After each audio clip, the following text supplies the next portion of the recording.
એક રાજ્યમાં એક રાજા અને તેનો યુવાન દીકરો રાજ કરતા હતા. રાજા પોતાના દીકરાને ખૂબ પ્રેમ કરતો હતો, પણ દીકરાને હંમેશા લાગતું કે તેના પિતાજી તેને પૂરતો વિશ્વાસ નથી આપતા. એક દિવસ રાજા દરબારમાં બેઠા હતા અને પુત્ર પણ ત્યાં હાજર હતો.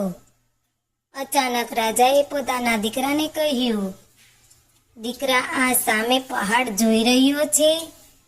તું એના શિખર પર ચડી જા અને મારી હાક સાંભળીને ત્યાંથી નીચે જંપ લાવ.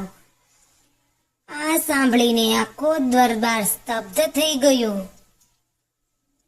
દીકરો પણ આશ્ચર્યમાં પડ્યો, પણ પિતાજીનો હુકમ માથે ચડાવીને તે દોડતો પહાડ પર ચડી ગયો. પહાડના સૌથી ઊંચા શિખર પર પહોંચીને દીકરાએ નીચે જોયું. ઊંડી ખીણ અને નીચે નાના દેખાતા લોકો. તેને ધ્રુજારી છૂટી ગઈ. થોડી જ વારમાં રાજાએ જોરથી બૂમ પાડી, દીકરા, જંપ લાવ, તારા બાપ પર ભરોસો રાખીને કૂદી પડ.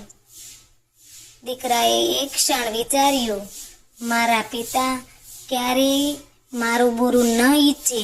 તેણે હિંમત કરી વિશ્વાસ સાથે નીચે છલાંગ લગાવી. જેવો દીકરો નીચે કૂદ્યો, તરત જ રાજા ઈશારે નીચે ઊભેલા સૈનિકોએ મોટા નેજા, જાડા કપડાના ગાડલા ખોલી નાખ્યા અને દીકરો હેમખેમ એના પર પડ્યો.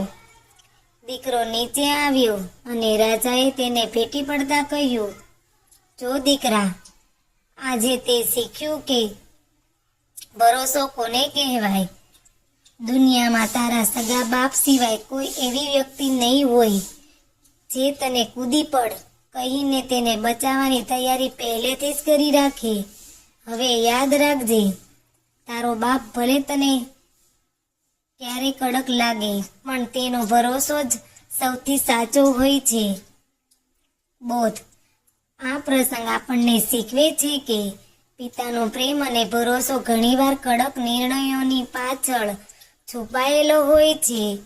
તેઓ હંમેશા દીકરાનું હિત જ ઈચ્છે છે.